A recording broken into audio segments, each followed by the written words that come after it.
Bonjour, nous allons voir dans cette vidéo un principe de bon sens, un principe de gestion de la ville, un principe qui va du plus soft au plus hard, des choses les plus simples aux choses les plus compliquées, des choses les plus faiblement coûteuses aux choses les plus fortement coûteuses. On a appelé ça du plus soft au plus hard. C'est un principe qu'on devrait utiliser pour la gestion urbaine, mais vous verrez que malheureusement, c'est pas souvent le cas et qu'on fait souvent exactement le contraire. Prenons un exemple. On sait qu'aujourd'hui, les villes croulent sous les voitures, sous les embouteillages, qu'il faut résoudre absolument la question de l'automobile.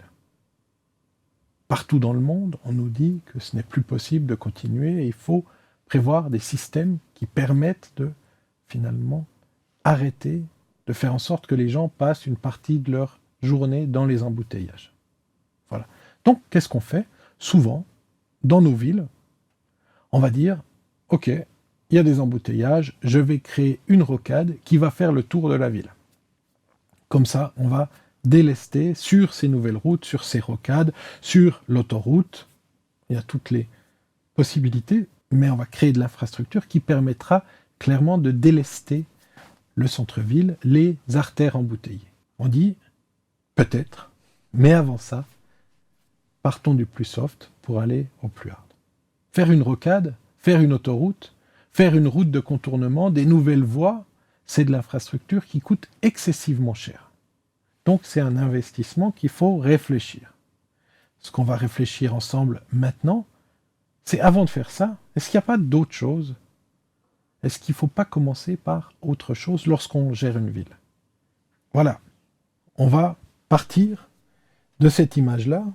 On a une rocade avec un péage, une autoroute à péage peut-être, ou une grande voie à péage. On voit que pour l'instant, ce n'est pas tellement utilisé. Mais elle est là pour répondre à des problèmes d'embouteillage, à des problèmes de trafic, à des problèmes de voitures qui sont trop nombreuses. Avant cela, peut-être qu'on pourrait, ça coûte rien, enlever les embarras des rues. Alors ça, c'est quelques ordures qui prennent une partie de la chaussée, mais il y a les carcasses de voitures dans les centres-villes. On a une foultitude d'éléments qui gênent.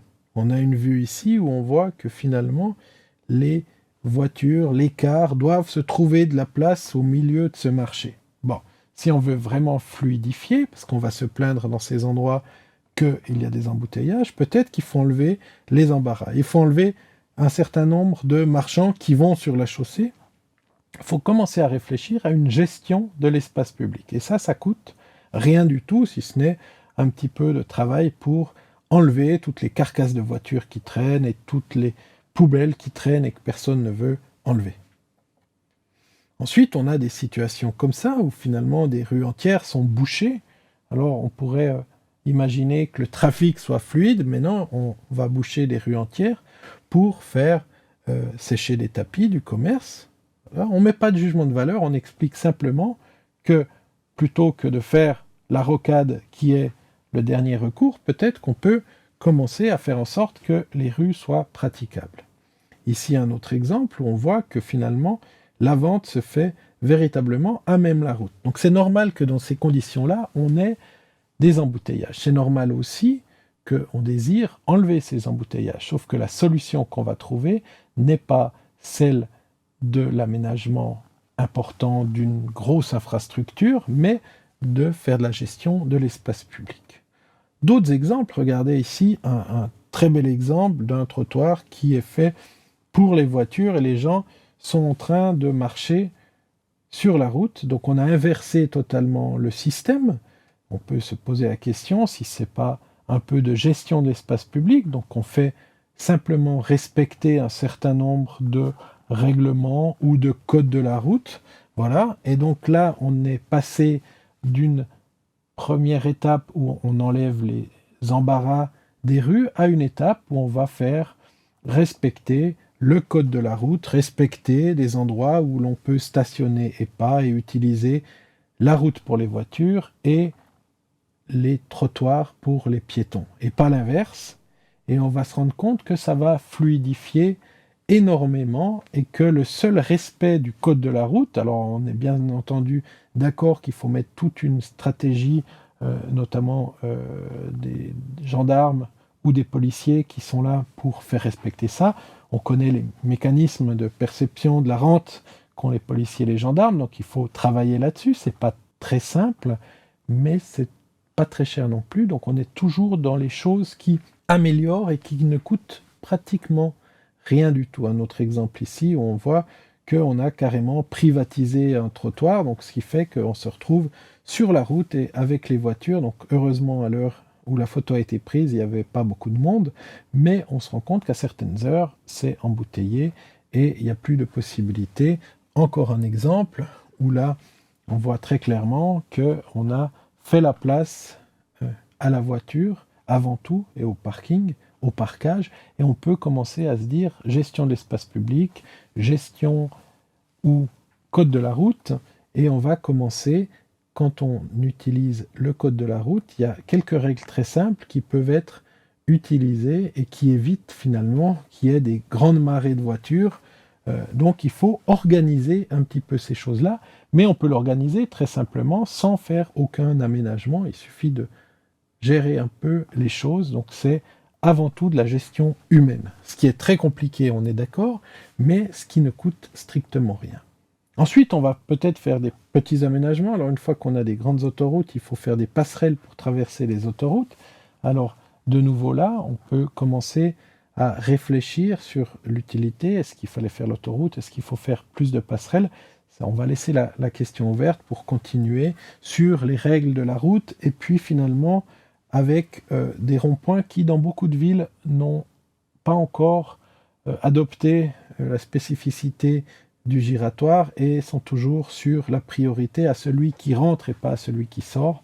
Donc là, il faut, une fois qu'on a fait respecter le code de la route, réfléchir à un certain nombre d'éléments dans le code de la route pour faire la priorité à celui qui sort du giratoire, et vous verrez, ça fluidifie énormément le trafic. Mais c'est des petites choses, mais c'est des choses qu'il faut mettre en place et qui coûtent absolument rien. Et on se rend compte aujourd'hui, avec le faible taux de motorisation des villes africaines, si je suis à 30, 40 ou 50 dans certaines villes, véhicules par 1000 habitants, on est en Europe à 500 véhicules par 1000 habitants, aux États-Unis à 600 véhicules par 1000 habitants. Donc on est dans des proportions qui sont totalement autres. Et ce qui est intéressant, c'est de se dire qu'on a les mêmes problèmes avec 10 ou 20 fois moins de voitures. Donc peut-être que la solution, elle n'est pas exactement la même quand j'ai 500 véhicules par 1000 habitants que quand j'en ai 50. Et c'est ce qu'on essaie d'imaginer, du plus soft au plus hard, de comment je vais faire pour finalement faire que les choses se passent bien. Et avec les embarras qu'on enlève, avec le code de la route qu'on fait respecter, avec des petites choses comme ça, on se rend compte que finalement les problèmes de circulation peuvent quasiment tous être réglés. Alors après, il faudra peut-être un plan de circulation. Ça c'est clair. Au bout d'un moment, on se rend compte que c'est pas parce qu'on a enlevé les poubelles et qu'on a respecté le code de la route que tout fonctionne bien. Donc on va faire un plan de circulation, peut-être une route ou l'autre seront fermées. Puis ensuite, si ça fonctionne toujours pas, on va faire de petits aménagements. Et si ça fonctionne toujours pas, on va faire de plus grands aménagements. Là, on voit peut-être parfois on a besoin de voies de contournement, parfois on a besoin de grands giratoires, parfois on a besoin, parce qu'on a une quantité de voitures au même endroit, de faire passer toutes ces voitures. Ça, on a peut-être ces besoins-là, mais on doit vraiment aller du meilleur marché au plus cher. Et avant d'avoir l'attirail, l'exemple que j'ai montré avant d'un rond-point, on voit cette tranchée, cette route dans l'urbanisation. Ça veut dire que l'urbanisation précédait la route et qu'il a fallu déplacer tous les gens. Donc c'est à la fois extrêmement coûteux, mais c'est socialement très coûteux aussi. Donc on évite de faire ce genre de choses et on évite finalement de donner des réponses aux problèmes que l'on a avec des projets coûteux, alors que la solution est devant nos yeux avec un peu de bon sens. Ensuite, une fois qu'on a fait le plan, on peut commencer à réguler et réfléchir en termes de transport en commun. Alors, c'est encore très peu utilisé. Là, on a le pont à Abidjan, où le train passe dans le tablier du pont, un très bel ouvrage d'ingénierie. Et puis, on a des possibilités de bus, de minibus. Simplement que là aussi, les minibus peuvent être un petit peu mieux gérés. Ça ne veut pas dire qu'il faut formaliser tous les domaines. Ça veut simplement dire que si chacun respecte un minimum de règlements et un minimum de code de la route, eh bien on va commencer à s'organiser. Les transports font partie intégrante de cette donnée. Donc on voit que petit à petit, on est allé des embarras au code de la route, à un plan de circulation, à quelques petits aménagements, à une structuration des transports, et peut-être qu'ensuite on va aller vers les grands aménagements, et peut-être qu'il faudra un pont, ou peut-être qu'il faudra une grande rocade et autoroute avec un péage. Peut-être, sans doute, mais avant cela, partons depuis le commencement pour analyser les besoins que l'on va avoir pour éviter d'arriver dans ce genre de situation où on se rend compte que finalement, tout ça n'est pas encore très utile. On espère que ça va le devenir, mais pour l'instant, on n'a fait que la route. Et cette route-là, c'est de l'investissement qui dort. Et cette route-là surtout, et surtout cet exemple-là, que l'on doit à nos amis d'en haut, qui sont une structure qui font des images de ce type avec des cerfs-volants, donc des vues aériennes de nos villes. Et c'est passionnant parce que ça permet comme ça d'avoir un regard un petit peu décalé sur ce qu'on voit à même le sol quand on se promène. Et là, l'exemple est frappant. Pourquoi ? Parce qu'on voit que l'urbanisation n'est pas encore là. Et on voit surtout, comme la route est faite, qu'elle ne va en aucun cas permettre de décongestionner le centre-ville, puisque cette route n'aboutit sur rien du tout. Le dernier exemple est un peu caricatural, certes, mais c'est des réalités qu'on trouve dans tous les pays. Et ce type d'exemple, on devrait ne plus le trouver et on devrait commencer à réfléchir véritablement dans l'ordre. Et vous verrez que peut-être que très rapidement, les problèmes du centre-ville, avec un petit peu de gestion, on va arriver, peut-être pas tout enlever, mais peut-être le 80-90% des problèmes vont disparaître simplement comme ça. Et ensuite, on regarde, et l'infrastructure qu'on va faire, c'est pas forcément une rocade entière qui fait le tour de la ville, c'est peut-être des petits segments de route, mais pour ça, si vous n'avez pas un plan de circulation, si vous n'avez pas une compréhension de ce qui se passe, vous ne pouvez pas programmer ensuite les infrastructures qui manqueraient. On reprend donc les embarras, le code de la route, le plan de circulation, l'organisation des transports, les petits aménagements, les grands aménagements, et puis ensuite les grandes rocades, les autoroutes, tout ce que vous voulez, mais c'est dans cet ordre-là qu'on doit réfléchir. Ça, c'est un exemple dans chacune de nos vidéos. On part d'un exemple justement pour essayer de comprendre comment est-ce qu'on gère, comment est-ce qu'on planifie, comment est-ce qu'on peut aujourd'hui faire de l'urbanisme dans les villes africaines. Cet exemple-là de la gestion du plus soft au plus hard peut sans doute être mis en place dans plein de domaines. Ce n'est pas seulement la question de la congestion automobile, mais ça peut être la question de l'adduction en eau, la question de l'électricité, la question de la planification des quartiers, la question de la gestion sociale des populations. Comprendre les besoins avant de faire le grand stade de foot. Peut-être qu'il y a des petits stades de quartier, peut-être qu'il y a des aménagements d'espaces publics qui permettent de jouer au football à même la rue. Peut-être que, et là, on vient re-questionner finalement la circulation. Peut-être que le plan de circulation va nous aider à voir quelques zones dans la ville où on peut pratiquer dans la rue des choses sans devoir aller au grand stade de 40 000 places qui n'arrivera peut-être jamais. Voilà. Mais peut-être on aura besoin. On ne sait pas encore.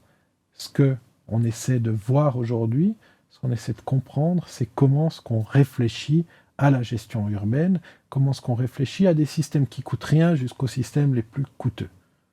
Et essayons d'abord ceux qui coûtent rien, puisque par définition, ils ne coûtent rien. Et gardons l'argent, l'investissement que l'on doit faire pour des choses vraiment utiles. Voilà, c'était notre petite réflexion sur l'espace public, sur la gestion urbaine et donc sur le soft et le hard.